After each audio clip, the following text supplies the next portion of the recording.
de venir y adorarle con libertad. De con libertad poder abrazar a tu hermano, compartirle, ¿cómo estás? Bendecirle en nombre del Señor. Hay gente que tiene que esconderse para transmitir su fe, pero nosotros tenemos este privilegio. Amén. Bueno, vamos a seguir compartiendo la palabra del Señor en el libro de los Hechos. Hoy nos toca hablar acerca de un hombre del cual nos habló un poco nuestro hermano Roberto, que fue escogido como uno de los servidores para resolver un asunto que se había presentado en la iglesia en Jerusalén. Y este hombre tenía características especiales, junto con los otros que habían sido escogidos, que era lleno de sabiduría, de fe, lleno del Espíritu Santo. Y este hombre es Esteban. Le voy a pedir que vayan a sus Biblias a Hechos capítulo 6, versículo 8. Y vamos a leerlo hasta el 15, ¿sí? Hoy vamos a trabajar desde este versículo del capítulo 6 y todo el capítulo 7. Pero vamos a tratarlo de una manera de que no lo veamos tan grueso, ¿sí? Cuando lo tengan allí me dicen amén, por favor. Gloria a Dios. Hoy esta iglesia está activa hoy. Gloria al Señor. Leemos la palabra de Dios en el nombre del Padre, del Hijo y en presencia del Espíritu Santo en este lugar. Amén. Y Esteban, lleno de gracia y de poder, hacía grandes prodigios y señales entre el pueblo. Entonces se levantaron unos de la sinagoga llamada de los libertos y de los de Cirene, de Alejandría, de Cilicia y de Asia, disputando con Esteban. Pero no podían resistir a la sabiduría y al espíritu con que hablaban. Entonces sobornaron a unos para que dijesen que le habían oído hablar palabras blasfemas contra Moisés y contra Dios. Y soliviantaron al pueblo, a los ancianos y a los escribas, y arremetiendo le arrebataron y le trajeron al concilio. Y pusieron testigos falsos que decían: este hombre no cesa de hablar palabras blasfemas contra este lugar santo y contra la ley. Pues le hemos oído decir que ese Jesús de Nazaret destruirá este lugar y cambiará las costumbres que nos dio Moisés. Entonces todos los que estaban sentados en el concilio, al fijar los ojos en él, vieron su rostro como el rostro de un ángel. Amén. Voy a pedirle por favor que se ponga de pie una vez más antes de la prédica. Vamos a orar, vamos a pedirle a Dios que hable a nuestras vidas. Creo que es necesario, que todos necesitamos que Dios nos hable. Amén. Yo necesito escuchar a Dios cada día. El día que no busco escuchar a Dios, meto la pata más de lo seguido. Entonces necesitamos escuchar a Dios. Que Dios nos hable, que Dios nos dirija. En su palabra está la sabiduría. Dice que su palabra es lumbrera a nuestro camino. Es lo que nos guía. Es la linterna en medio de la oscuridad para que usted no se tropiece con las patas de la cama y de la silla cuando se va la luz. Así es. Es esa luz, esa palabra de Dios es esa luz que se enciende. Así que la necesitamos, iglesia. Amén. Bendito Dios, a ti sea la gloria y a ti sea la honra, Señor. Señor, ilumínanos con tu palabra. Abre las escrituras de manera especial para nosotros en este día. Pero sobre todas las cosas, haz nuestros corazones sensibles, Señor, a tu voz. Quita toda dureza, Señor, en nuestros corazones. Edifícanos en tu verdad, tu palabra es verdad. Desbarata todo plan del enemigo, Señor, para con este servicio, para con esta prédica, Padre de la gloria. Tomamos autoridad en Cristo Jesús y reprendemos todo espíritu de distracción y todo lo que quiera levantarse en contra del conocimiento de Dios. Lo echamos fuera de este lugar en esta hora en el nombre de Jesús. Amén. Puede tomar asiento allí, mi amado hermano, mi amada hermana. Muchos teólogos reconocen el libro de los Hechos como el libro de los Hechos de los Apóstoles, y algunos otros los reconocen como el libro de los Hechos de el Espíritu Santo. Y ambas nominaciones son válidas, porque ciertamente los apóstoles se están moviendo de una manera muy especial, cumpliendo la obra que el Señor Jesús les encomendó junto al resto de los discípulos, pero también el Espíritu Santo tiene un papel protagónico. De verdad. Es increíble ver cómo se mueve el Espíritu Santo en el libro de los Hechos. No hay un capítulo donde tú no veas el mover del Espíritu Santo. Direccionando, guiando, moviendo señales y prodigios. Pero en medio de todo esto hay un accionar que generalmente nosotros no vemos. Y es el accionar del enemigo. Es el actuar de Satanás, que el Señor lo reprenda. Que también está obrando y está operando.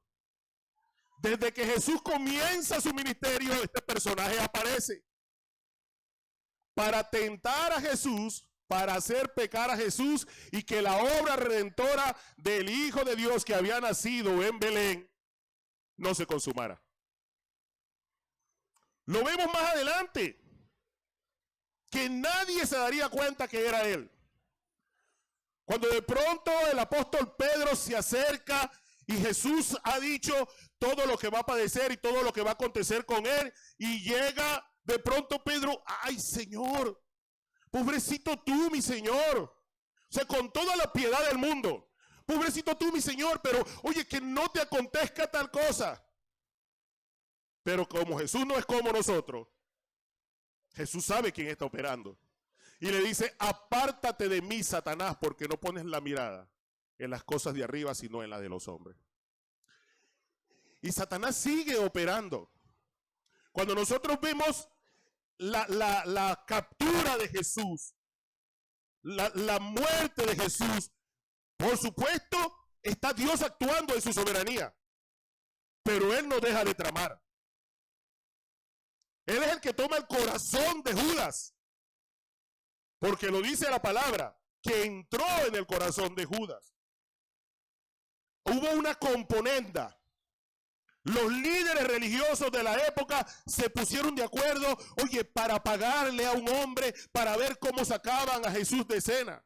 Incluso cuando Jesús muere, oye, que resucita, llegan otra vez y engañan, mienten, le pagan a los de seguridad, oye, para que digan que el cuerpo fue sacado por sus discípulos. Jesús lo había reconocido como padre de mentiras, como príncipe de este mundo. Ese ser está operando. Cuando la iglesia está operando, está trabajando, está sirviendo, Él no cesa en sus intentos. Roberto hablaba acerca de cómo se había intentado detener la obra de Dios a través de la iglesia. Y él citaba una de mis prédicas, que era cuando hablaba sobre Ananías y Zafira. Y decía que una de las cosas que había intentado detener el avance del evangelio, del propósito de Dios para con cada uno de sus discípulos en ese momento, era la hipocresía, la de Ananías y Zafira. Ahora, ¿de dónde viene la hipocresía? La hipocresía viene del diablo, que el Señor lo reprenda. Porque él le dice a Ananías, ¿por qué dejaste que Satanás llenara tu corazón para que hicieras tal cosa? Después viene la murmuración. ¿De dónde viene la murmuración? Del diablo. La murmuración viene del diablo, hermano. La murmuración viene del diablo. Y ahora, fíjese lo que pasa. Se levantan un grupo de hombres líderes religiosos de sinagoga. Dicen que lo de los libertos, perdone que me ponga y me quito los lentes, pero se me partieron los míos esta mañana. El enemigo, ¿yo? Fíjese, varias sinagogas en Jerusalén. Dice que los de los libertos, que eran hombres que habían sido esclavos en Roma y que judíos que habían sido esclavos en Roma y habían sido liberados, habían regresado en Jerusalén y tenían su sinagoga. ¿Por qué? Porque tenían un dialecto específico y de pronto en otra sinagoga no entendían. Estaban los de Cilicia, estaban los de Cirene, los de Alejandría. Cada uno de ellos tenía su sinagoga, ¿ok? Donde se pudieran entender en su dialecto. Todos eran judíos, pero no todos estaban juntos. Pero se juntaron. Y no se juntaron para lo bueno. se juntaron para levantarse contra Esteban.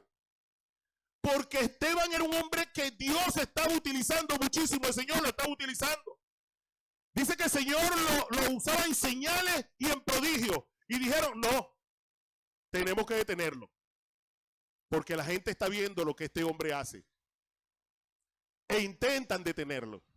Y para eso dice que sobornaron, mintieron, soliviantaron. De pronto no entendemos esa palabra, yo tampoco la entendía, tuve que buscarla, por supuesto.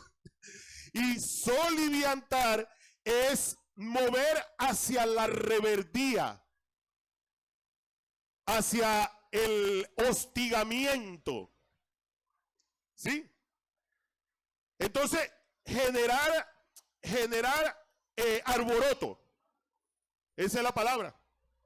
Entonces ellos generan un alboroto, rebeldía contra lo que Esteban estaba diciendo, estaba trabajando, y sobornaron, pagaron para eso. Ahora, ¿de dónde viene todo eso? Del enemigo, hermano. Del enemigo que sigue queriendo destruir la obra. Hermano, ¿por qué digo todo esto? Porque a veces nosotros no nos damos cuenta de lo que se daba cuenta el apóstol Pablo. El apóstol Pablo decía que nuestra lucha no es contra sangre ni carne. El apóstol Pablo decía, oye, que perdonaba a sus enemigos, oye, para que Satanás no tuviera partido, porque no ignoraban sus maquinaciones. El enemigo siempre ha querido destruir al pueblo de Dios. Eso lo hacía cuando era Israel. Y ahora que es el pueblo escogido de Dios, aún sigue en sus empecinaciones. Fíjense algo, estaba leyendo un texto esta semana y me llamaba mucho la atención de uno de mis devocionales. Y yo, Señor, pero ¿por qué me llama la atención tanto este texto? Y es la historia, una historia que está en Números capítulo 25, la historia de Zimri y de Cosbi.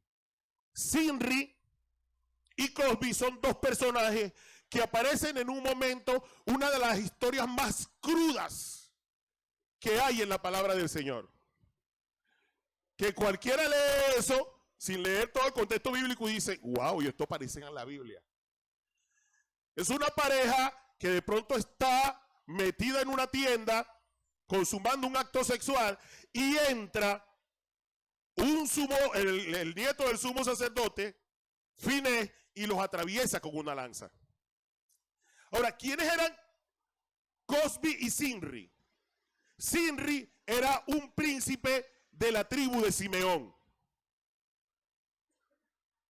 Y Cosbi era una princesa de los madianitas. ¿Qué estaba pasando? Había una mortandad. Y había una mortandad dentro del pueblo porque estaban desobedeciendo a Dios. Y en ese momento Moisés, junto con los sacerdotes, se ponen a clamarle a Dios, a pedirle perdón a Dios, porque los hombres que estaban a la orilla, en ese momento ellos están por entrar a la tierra prometida. Están a orillas del río Jordán, en el campamento de Sitín. Y estando por recibir la promesa, oye, estos hombres empiezan a fornicar con las mujeres de los madianitas y de las moabitas, que no les era permitido. Y entonces estas mujeres los guían a la idolatría, a la adoración a Baal. Y el pueblo comienza a pervertirse. Y Dios actúa. Y en medio de este clamor del pueblo delante de Dios, este hombre se levanta junto con esta mujer en total rebeldía. En total rebeldía. O sea, totalmente contrario a lo que era la voluntad de Dios para ese momento. Y el sacerdote dice, esto no es aquí. Y los atraviesa con una lanza. Ahora, fíjese esto, ¿cómo se llega allí? En los capítulos anteriores, capítulos 22, 23 y 24 de Números, hay otro personaje que nosotros conocemos mucho. Ese personaje se llama Balaam. ¿Sabe quién es Balaam? Al que la mula le habló, al que el burro le habló, que le daba palos al burro y el burro, epa, ¿por qué me pega? ¿Qué iba a hacer Balaam? El rey Balaam, el rey de los moabitas, lo mandó a que fuera a maldecir al pueblo de Dios. Y este hombre va o intenta ir, pero Dios no lo deja. Y el rey Balaam insiste varias veces, anda a maldecir al pueblo de Dios. Y el hombre no puede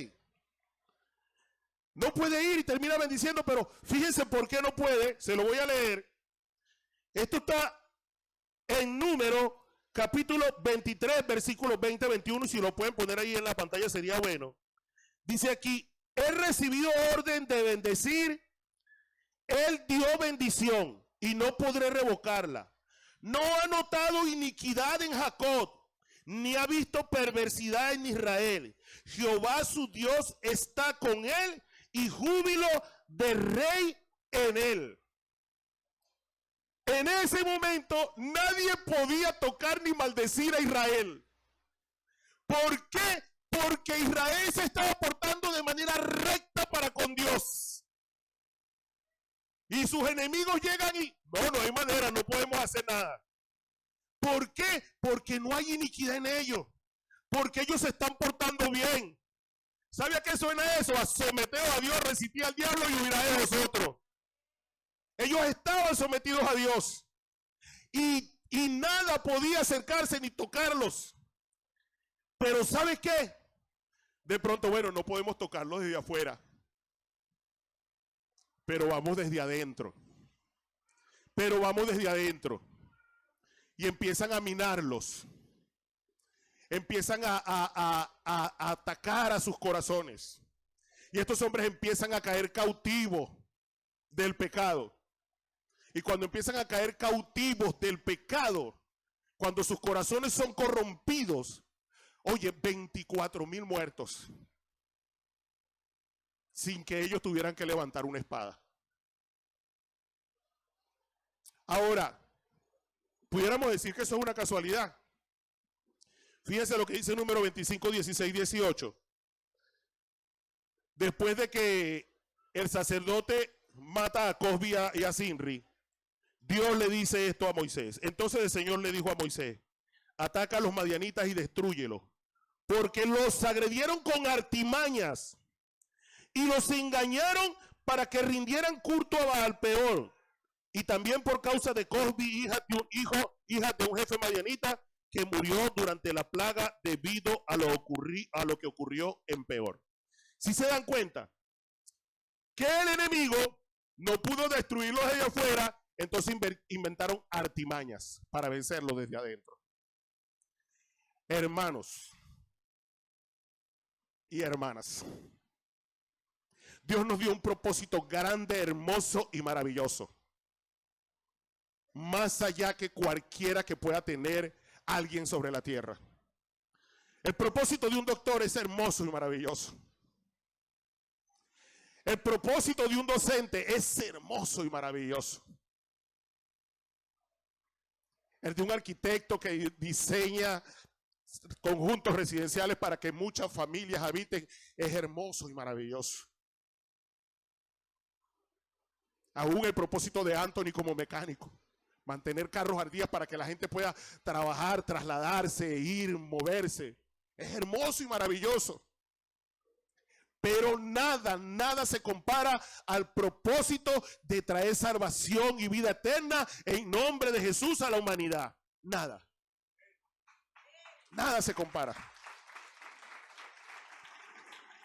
Pero el enemigo quiere destruir eso. El enemigo quiere destruir eso. Y de pronto tú estás fortalecido. De pronto le estás sirviendo al Señor. Y yo estoy firme en mi ministerio. Y yo estoy esto. Pero el enemigo viene a atacarte desde adentro, chico. El enemigo viene a ponerte queja. El enemigo viene a ponerte decepción, desilusión, resentimiento. Y muchas cosas que no te das cuenta que son obra del enemigo. Para distraerte. Y empiezas a sentirte mal y empiezas a faltar a la iglesia. Otra vez. Y ahí lo que hay es esto. Y ahí lo que es otro. Y ese pastor. Y eso. El enemigo. El enemigo atacándonos desde adentro. Ahora, eso pasa en nosotros como pueblo de Dios. Pero le decía yo a mi esposa, mi amor, esto va mucho más allá. Esto va en cada uno de manera personal. Porque sí, el enemigo genera situaciones como generó la murmuración, como generó la hipocresía para desarticular a la iglesia. Pero también en tu vida, que es un testimonio de la obra de Dios. Tu vida es un testimonio de que Jesús es real. ¿Cuántos dicen amén? Tu vida es un testimonio de que Jesús es real. Pero entonces, ¿qué hace el enemigo también? Ataca tu corazón. Ataca tu familia. Entonces empiezas tú a tener situaciones con tu esposa, con tu esposo, con tus hijos. ¿Por qué? Por cosas que no te das cuenta que es el enemigo que está poniendo en tu corazón. Porque te ve fortalecido. ¿Y por qué lo logra? Por ahí dicen esto. Dicen que uno de los mayores triunfos de Satanás es hacer creer que él no existe. Y lamentablemente muchos evangélicos piensan que Satanás es una ilusión. No, hermano, es real. Operó y sigue operando. Y usted tiene que guardar su corazón de los embates. Cuando usted vea un sentimiento en su corazón, pregúntese, ¿esto es de Dios? ¿Esto será Dios que me lo está poniendo? Esto que yo siento por este hermano, por esta hermana, esto es de Dios. Esto que yo siento por mi vecino, por mi vecina, esto es de Dios. Esto que yo estoy sintiendo por mi esposo, por mi esposa, esto es de Dios. Hermano, y si no es de Dios, con toda autoridad repréndalo. Yo no tienes cabida aquí en mi casa, no tienes cabida en mi familia, no tienes cabida en mi corazón. La iglesia le pertenece a Cristo y dígale, mi vida, mi corazón le pertenece a Cristo. Den un aplauso al Señor.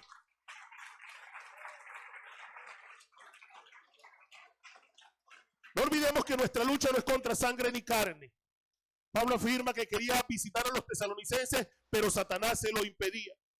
Entonces él está operando. Guarda tu corazón. Cuídate de los embates desde adentro. Ahora bien, viendo todo este contexto de una obra que se está haciendo, que se está llevando a cabo, la obra redentora del Señor que sigue avanzando. El hermano Roberto mencionaba como al principio de ese capítulo 6, hasta el versículo 7 que él trabajó, en el principio dice que la iglesia o el evangelio iba creciendo. Hubieron algunas situaciones, se resolvieron las situaciones y la iglesia siguió creciendo, el evangelio siguió multiplicándose. ¿Por qué? Porque como yo lo decía en una oportunidad, Lucas lo que nos está expresando o manifestando en el libro de los Hechos es el avance, el cumplimiento del propósito de Dios para con la humanidad. Amén. ¿Qué es la salvación? Entonces, en este sentido, vemos que capturan a un hombre que Dios está utilizando muchísimo. Entonces yo le decía que tramaron contra él, mintieron, engañaron y lo acusaron diciendo que Jesús destruiría el templo y cambiaría las costumbres que les dio Moisés. Fíjense esto, que Jesús destruiría el templo. Esa era la acusación. Y la otra, la que más les dolía, era esta: que cambiaría todas las costumbres, todas las tradiciones, dicen otra versión, que Moisés les dio. Este Jesús va a cambiar nuestra forma y nuestra manera de vivir. Hermano, ¿sabes por qué a la gente le incomoda que tú le prediques el evangelio? Porque le va a cambiar su status quo, su modus vivendi, la forma en la que vive, a veces la forma incluso en la que obtienen los ingresos para su hogar y para su familia. ¿Sí? Cuando yo llegué al Señor, ya como que me estoy arrepintiendo de esto que voy a decir. Sí, pero era muy trampero, ¿vale? ¿Sí? Era un hombre tramposo, chico. Tramposo en el sentido de que, cónchale, no yo había dicho esto. Sí, pero era un policía que, cónchale, donde veía la cosa, ajá, aquí hay. ¿Sí? Pero de modo que si alguno está en Cristo, nueva criatura es, las cosas viejas pasaron, aquí todas son hechas nuevas. Amén. Un aplauso al Señor por eso. ¿Sí?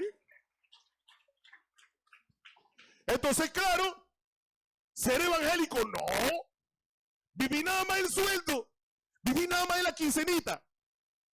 Y eso afecta. Y hay muchísima gente que sabe que lo que está haciendo es incorrecto. Que sabe que lo que está haciendo es hasta ilegal. ¿Sí? Que hay chanchullo. Como decía el pastor de Sande, chanchullo, tapadito y no me acuerdo el otro chino. Pero sabe que lo hay. Y no están dispuestos a dejar eso. Mi hermano empezó a ir a una congregación cristiana y cuando le dijeron que tenía que serle fiel a su esposa, hasta ese día fue. ¿Sí? Porque eso cambiaba su forma de ver la vida, porque el hombre es de la calle, la que tiene que estar en la casa de la mujer, y el hombre tiene que ser hombre. Y para la gente allá afuera, ser hombre es tener una, tener dos, tener tres y las que podamos sostener, a veces sin poder sostenerla. Pero lo cierto es, hermanos, que la gente se incomoda porque ven que tú cambiaste tu manera de vivir. Y se ven reflejados allí. Sus tradiciones, su forma en la que hacen las cosas. Y eso incomoda. Yo no sé cuántos de los que están aquí, su familia se incomoda hoy porque ya no son el alma de la fiesta. ¿Ah? ¿Verdad, hermano? ¿Ah? Porque ya no eres el que destapas el whisky, porque ya... ¡No! Y la gente no quiere eso. La gente quiere que tú sigas siendo el mismo y ellos quieren seguir siendo el mismo. Y esta gente lo que les enardecía a ellos era que cada vez más, lo dijo Roberto en la predicación pasada, oye, aún los sacerdotes creían en Jesús. Cada vez más gente iba saliendo de ese modo de vida en el que estaban ellos y iban creyendo en Jesús. Y eso le inquietaba. Pero ¿sabes qué? Qué sabroso es cuando esas personas que te adversan llegan y te dicen, oye, Yurli, ¿cómo hiciste tú? ¿Verdad, hermano? Omar, te veo diferente. ¿Por qué? Porque así como Esteban era lleno del Espíritu Santo, usted y yo estamos llenos del Espíritu Santo y manifestamos una nueva criatura. Amén. Ahora, acusan a Esteban de estas cosas y era el momento de esgrimir, de que Esteban esgrimiera su defensa. Ahora, ¿qué hace Esteban? Vamos a verlo, preste atención. Hay unos cuantos minutos allí, no se pierda. Y veamos la defensa de Esteban, ¿sí?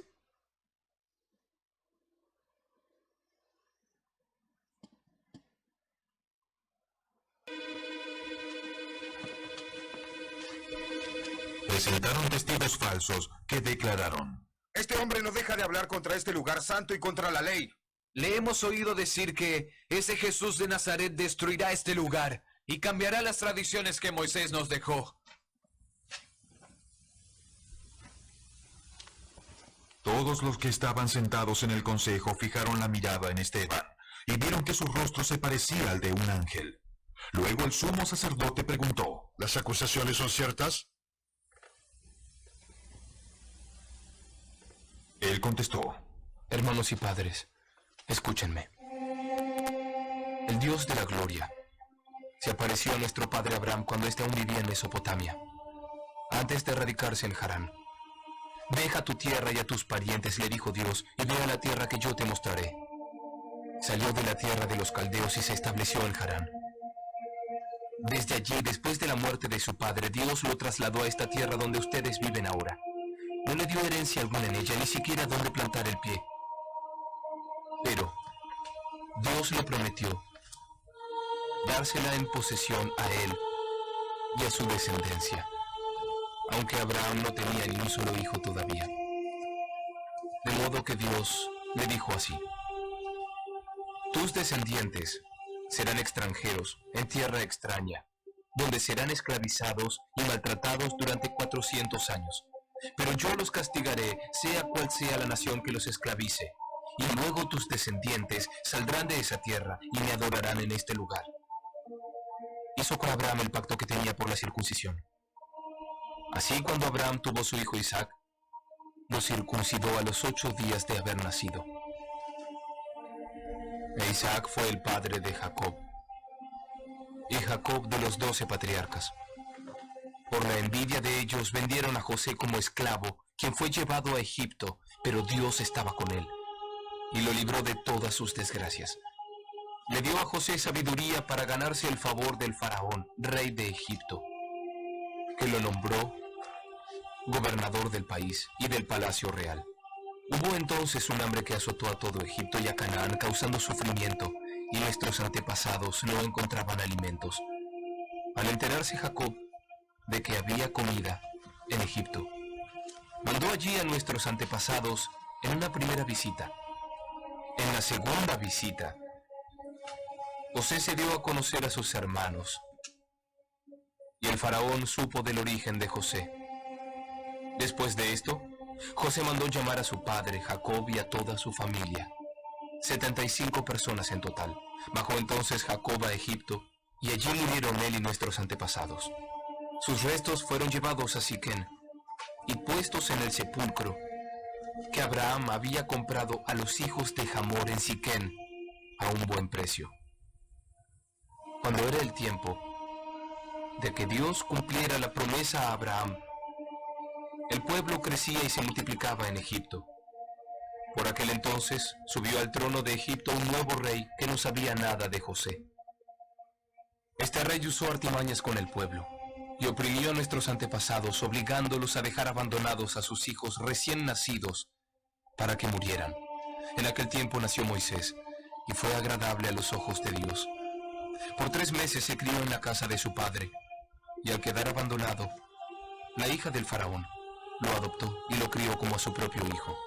Así Moisés fue instruido en toda la sabiduría de los egipcios, y era poderoso en palabra y en obra. Cuando cumplió 40 años, Moisés tuvo el deseo de allegarse a sus hermanos israelitas. Al ver que un egipcio maltrataba a uno de ellos, acudió en su defensa y lo vengó matando al egipcio. Moisés suponía que sus hermanos reconocerían que Dios iba a liberarlos por medio de él, pero ellos no lo comprendieron así.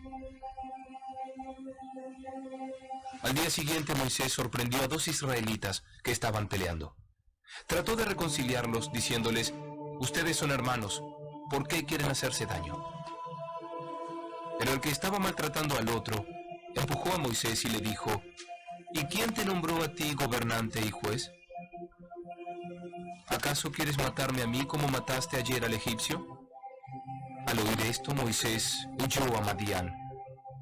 Allí vivió como extranjero y tuvo 2 hijos. Pasados 40 años, un ángel se le apareció a Moisés en las llamas de una zarza que ardía en el desierto cercano al monte Sinaí. Cuando lo vio, se asombró de lo que él veía. Al acercarse para observar, oyó la voz del Señor: yo soy el Dios de tus antepasados, el Dios de Abraham, de Isaac y de Jacob. Moisés se puso a temblar de miedo y no se atrevía a mirar. Le dijo el Señor: quítate las sandalias, porque estás pisando en tierra santa. Ciertamente he visto la opresión que sufre mi pueblo en Egipto. Los escuché quejarse, así que he descendido para librarlos. Ahora ven, y te enviaré de vuelta a Egipto. A este mismo Moisés, a quien habían rechazado diciéndole, ¿y quién te nombró gobernante y juez? Él fue enviado para ser gobernante y libertador por el mismo Dios mediante el poder del ángel que se le apareció en la zarza.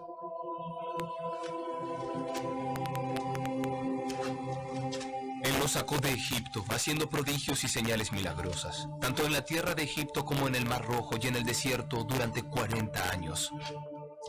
Este es Moisés que les dijo a los israelitas, Dios hará surgir un profeta como yo de entre sus hermanos.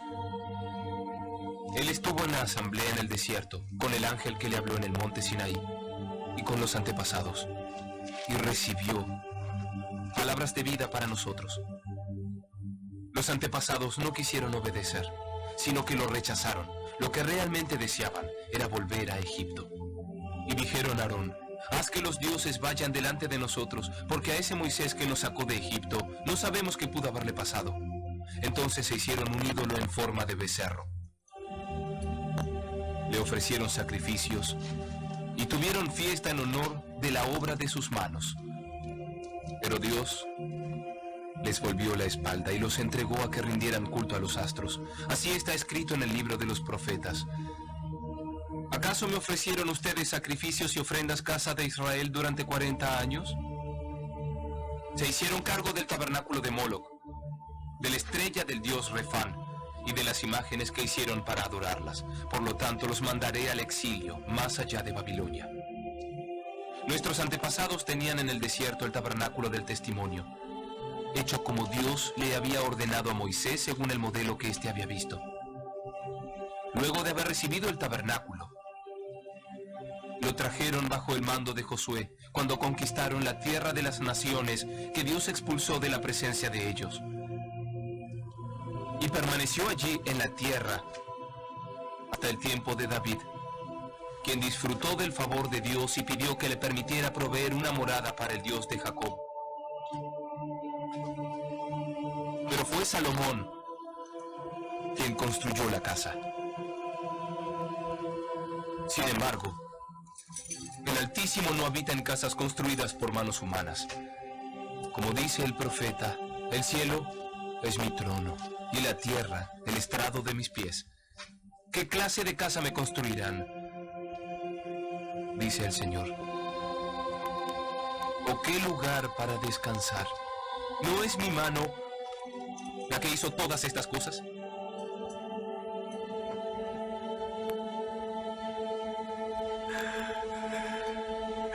Todos ustedes son tercos, duros de corazón y torpes de oídos. Ustedes son iguales que sus antepasados, siempre resisten al Espíritu Santo. ¿A cuál de los profetas no persiguieron sus antepasados? Ellos mataron a los que de antemano anunciaron la venida del justo y ahora lo han traicionado y asesinado. Ustedes que recibieron la ley que fue promulgada por los ángeles y no la han obedecido. Al oír esto, la gente se enfureció contra él.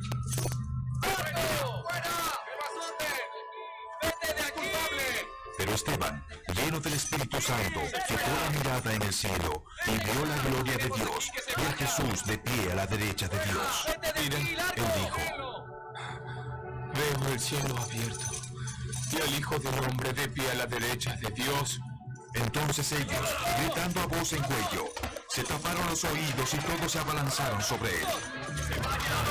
Lo sacaron a empellones fuera de la ciudad y comenzaron a apedrearlo.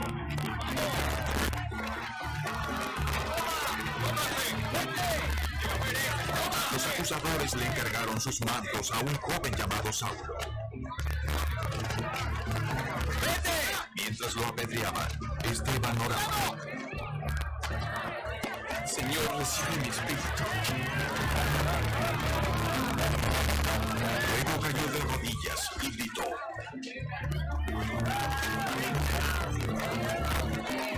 No les tomes en cuenta este pecado. Cuando hubo dicho esto, murió. Y Saulo estaba allí, aprobando la muerte de Esteban. Ayúdenme, por favor. Gloria a Dios. Den un aplauso al Señor porque es su palabra. Bendecimos su palabra, amén. ¿Cuál era la acusación? Que destruiría el templo y que acabaría con las tradiciones de Moisés. Y si usted ve el discurso de Esteban, se centra en Moisés, pero cómo Moisés fue perseguido. Como todos los profetas, todos los hombres de Dios eran perseguidos. Y después, sobre el templo, en que ninguno de esos hombres que perseguía a los profetas y a los hombres de Dios levantó templo, sino Salomón. Pero si usted se da cuenta mucho más allá, era el momento para Esteban defenderse. ¿Sí? Y de pronto pareciera que Esteban los hace irritar. Y tú dices, cónchale, pero no es el tiempo de defenderte. Tú vas a poner bravo a quien te puede meter preso. Yo siempre le digo a mi hijo cuando sale por ahí, chamo, si un policía te dice algo, no le digas nada. Si un guardia te dice, no le digas nada, hermano. No lo hagas poner bravo. ¿Sí? Evítate problemas. Y Esteban no era hijo mío, pues Esteban hizo todo lo contrario. Pero ¿sabes qué? ¿Sabes por qué? Porque Esteban no estaba buscando salvarse. Esteban en ese discurso está presentando cómo a través del tiempo hay una promesa de salvación. De un Mesías que fue anunciado. Y cómo ese Mesías vino y ellos lo mataron. Él les está diciendo, oye, no sean necios, entiendan que Jesús es el Salvador. En medio de esa situación en la que este hombre está siendo acusado, él no pierde el enfoque. Lo importante es que yo predique sobre la salvación a través de Jesucristo. Él no está ahí para defenderse, para salvarse. Él está ahí para salvar a quienes estaban escuchando. Y eso es algo, mis amados hermanos, que nosotros tenemos que aprender. ¿Cuántas cosas nos desenfocan? ¿Cuántas cosas nos desconcentran? Dejamos de ver lo que Dios está haciendo. Dejamos de ver el mover de Dios y empezamos a fijarnos, oye, no, yo tengo que defenderme y yo tengo que... Está quieto y ve la salvación de Jehová. ¿Cuántos creen que tienen un defensor que es el Señor? Amén. Entonces no gaste su fuerza y estarse defendiendo. En cada oportunidad predique a Cristo. Siga hablando de Jesús. Siga hablando de salvación. Se levanta alguien en tu trabajo contra ti, se levanta tu jefe contra ti y ya tú todo lo que haces en el trabajo está pendiente de cómo te defiendes del jefe. No, hermano. No se desenfoque, sea como Esteban. Hable de Cristo. Hable del Mesías. Hable del Salvador. Ahora bien, fíjese algo. Hay algo aquí que me impacta muchísimo. Esteban le dice, duros de cerviz e incircuncisos de corazón y de oído. Vosotros resistís siempre al Espíritu Santo como vuestros padres, así también vosotros. Y wow, hermano, esto me llama la atención, ¿sabe? Siempre resisten al Espíritu Santo. Siempre resisten al Espíritu Santo. Hermano, tenemos que tener cuidado de no ser como estos hombres y no resistir al Espíritu Santo. De pronto a lo mejor no para atacar a nadie, pero sí para desobedecer a Dios, que a través de su Espíritu Santo nos está diciendo, epa, no te metas por ahí. Por ahí no es, Harry. Harry, eso es incorrecto. No pienses de esa forma, no veas eso así. Yo no estoy de acuerdo con eso. ¿Y sabes qué? Resistimos al Espíritu Santo. Y es un reclamo que hay en la palabra del Señor. Tenemos que tener cuidado. de resistir la obra que Dios está haciendo. A veces pensamos que la forma en la que alguien hace algo es incorrecto porque no es la forma en la que nosotros estamos acostumbrados a hacerlo. Pero resulta que el Espíritu Santo se está moviendo allí en su soberanía. Y puede que nosotros estemos entonces como estos hombres resistiendo al Espíritu Santo. Cuando usted algo no le guste, hermano, vaya y ore. De verdad, someta su corazón al Señor. Y si el Señor le pone paz porque está actuando, usted tenga paz. Porque a veces somos necios. O sea, insistimos, somos como el apóstol Pablo, que el Señor le decía, oye, dura cosa te es dar coces contra el aguijón. Porque Pablo veía su forma, las cosas a su forma y a su manera. Y era el Señor el que estaba actuando. Todo este mover que había en Jerusalén con los discípulos de Jesús era Dios mismo. Y Pablo ahí dando cosas. No, porque no es así. No, porque no es así. Como un nazareno va a ser el Mesías. Como alguien que nació en Galilea va a ser el Mesías. ¿Cómo es que? No. ¿Y qué estaba haciendo Pablo? Necio. Estaba resistiendo al Espíritu Santo. ¿Y cómo se resuelve eso? Cuando tenemos encuentro con Jesús. ¿Cómo se resolvió eso con Pablo? Cuando yo tuve un encuentro con él. Entonces, cuando hay algo que nos incomoda, hermano, vayamos a Jesús. Vayamos al Señor. Fíjense esto. Algo que dice él que me impacta.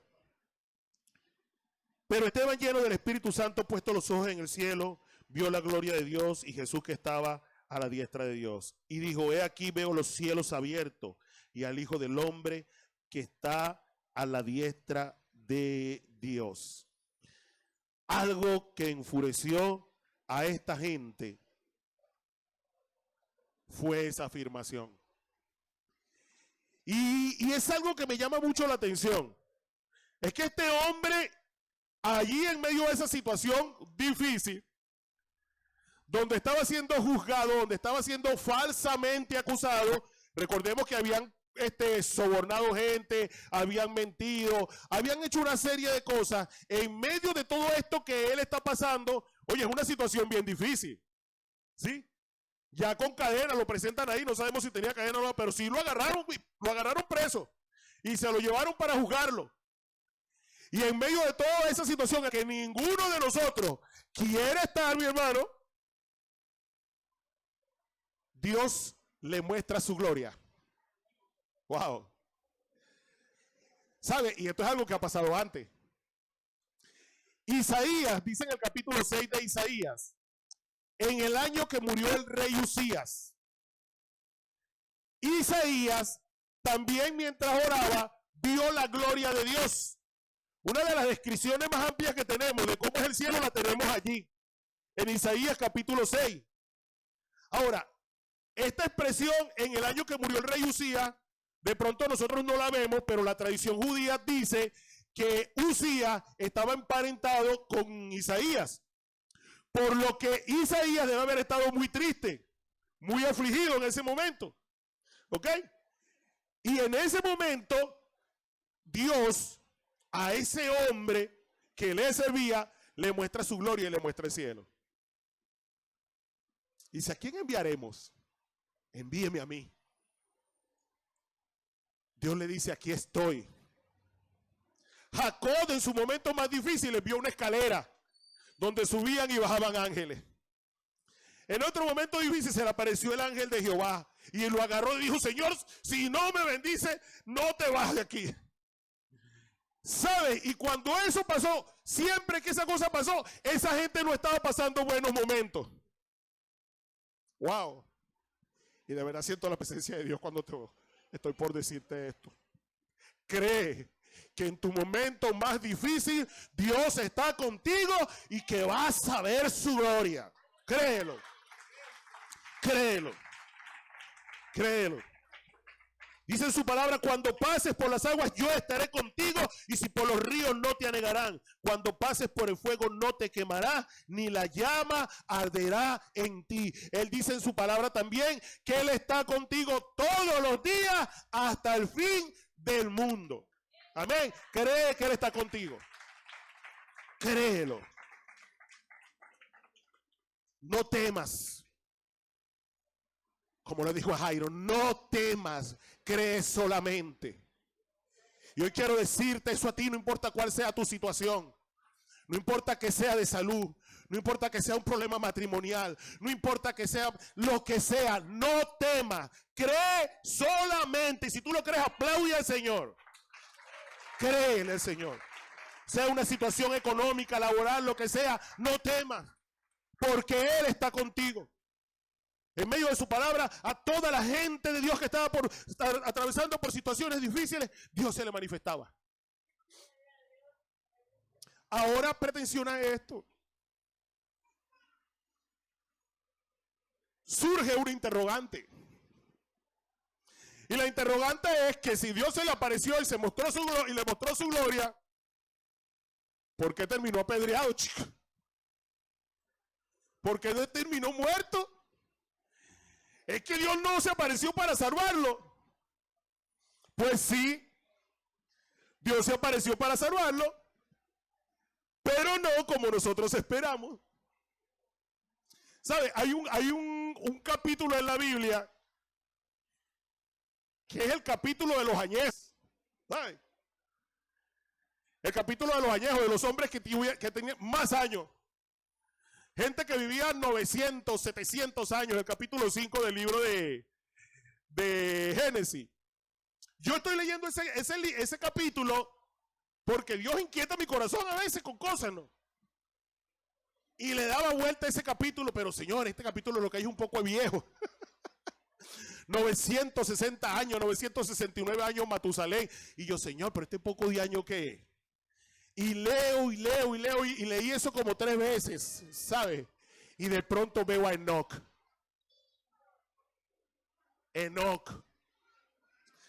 ¿Sabe? En medio de toda esa gente, en medio de toda esa poca gente que vivía 900 años, 700 años, aparece Enoc. Y dice que Enoc caminaba con Dios. Enoc no vio muerte. Su relación era tal con Dios que un día llegó Dios y vámonos, caminemos. Y caminó con Dios. La Biblia declara que él no vio muerte, sino que caminó con Dios. Pero ¿sabes qué es lo impactante? Que en medio de toda esa gente que vive 900 años, hasta que Dios dice, mi espíritu no me contenderá más con ellos. En medio de toda esa gente, Enoc vive 300. Y tú puedes decir, pero ven acá. ¿Cómo es que este que camina con Dios, oye, Dios no le da vida para que viva 900, 1000 años? Debió haber vivido más que todo. ¿Sabes por qué? Porque es que esta no es nuestra casa. Porque somos peregrinos en esta tierra. Y el Señor, a la mitad del tiempo, menos de la mitad del tiempo, 1/3 del tiempo de los demás, le dijo, ¿sabes qué? Es hora de tu rescate, es hora de tu bendición, es hora de que te vengas conmigo. Ahora, ¿lo salvó o no lo salvó? Esteban ve el cielo abierto. Y el Señor decide, yo te salvo. Pero no la salvación que nosotros queremos, sino la salvación que Él tiene para nosotros. Delante de su presencia. Porque para nosotros vivir es Cristo y morir es ganancia.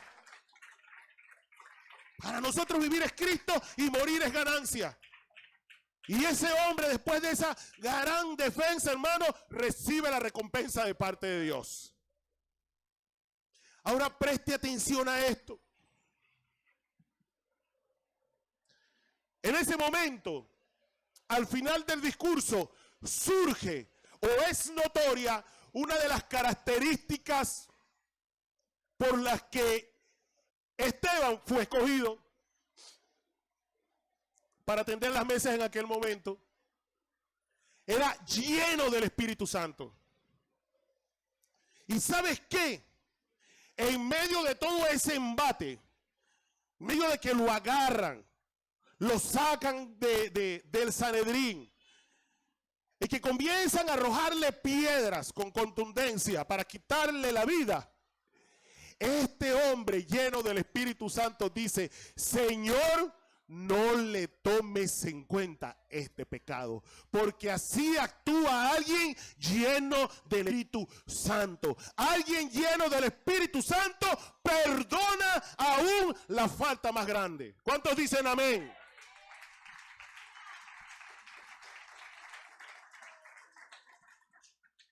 Lleno del Espíritu Santo. Lleno del Espíritu Santo, Señor. Lo último que vemos, no le tomes en cuenta este pecado. Comenzaba esta predicación hablándoles acerca de la obra del enemigo. Pablo dice que perdona a sus enemigos para que el enemigo, para que Satanás no cobre ventaja. Porque no ignoramos las maquinaciones del diablo. Esteban finaliza su vida diciendo: Señor, no le tomes en cuenta este pecado. Perdónalo, Señor. No veas esto que ellos están haciendo. Iglesia, necesitamos perdonar. Necesitamos perdonar. Necesitamos perdonar de verdad. No es posible que tú vivas bajo tu techo o que seas vecina de tu hermana. Estoy hablando de tu hermana de sangre, de la que nació del mismo vientre de tu madre, y que tú no te hables con ella, chico. No es posible, oye, que tú a estas alturas tienes 5, 6, 7 años que aceptaste al Señor y que todavía estés resentida con tu papá. No es posible. Porque si estás lleno del Espíritu Santo, si estás llena del Espíritu Santo, tú debes perdonar. Porque perdonamos así como el Señor nos perdonó a nosotros. Ayer estaba en el matrimonio de nuestros hermanos Auber y Valentina, y les compartía una ilustración acerca del fluir de un río. Que el amor es como un río, y que tú te paras de pronto frente al río hoy, mañana y pasado mañana, y tú ves ese río igualito. Tú lo ves allí, oye, el mismo río de ayer, el mismo río de hoy, el mismo río de mañana. Nada cambia, no nada. Pero decía que si de pronto tú te mueves un poquito hacia un lugar donde se esté represando el fluir de ese río, vas a ver ramas, vas a ver hojas retenidas, incluso puedes ver basura ahí retenida. ¿Y sabes qué? Y si dejas que eso se acumule y se acumule, comienza a podrirse, comienza a oler mal. ¿Sabe? Nuestro corazón es así. A veces las cosas pasan y pasan y pasan, pero no sacamos la hojita, pero la ramita, y dejamos que ese resentimiento, que esa cosa se vaya quedando allí. Y cuando viene a ver, huele mal. Tu corazón empieza a verlo todo feo. Tu corazón empieza a quejarse en zona que amas. Simple y llanamente porque no has perdonado incluso eso que pareciera insignificante. Ponte de pie, iglesia, por favor.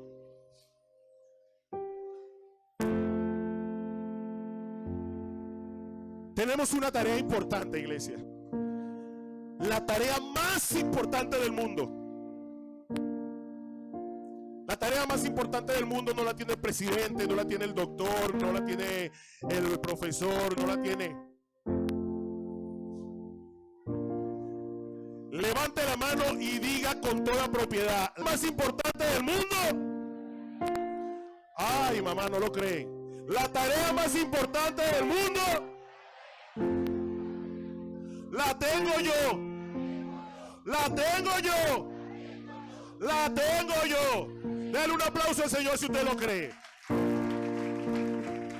La tarea más importante del mundo la tiene usted y la tengo yo. Y por eso es necesario que nosotros nos cuidemos, hermanos, de las artimañas del enemigo. Que nosotros guardemos nuestro corazón. Que ante los embates y las acechanzas del enemigo, para que nos lastime, que se levante contra nosotros, nosotros sigamos enfocados en anunciar a Jesús como Salvador. Y sobre toda cosa guardada, guarda tu corazón, porque de él mana la vida para ti, quienes te rodean. ¿Cuántos dicen amén? Aplauda fuerte al Señor. Gloria a Dios.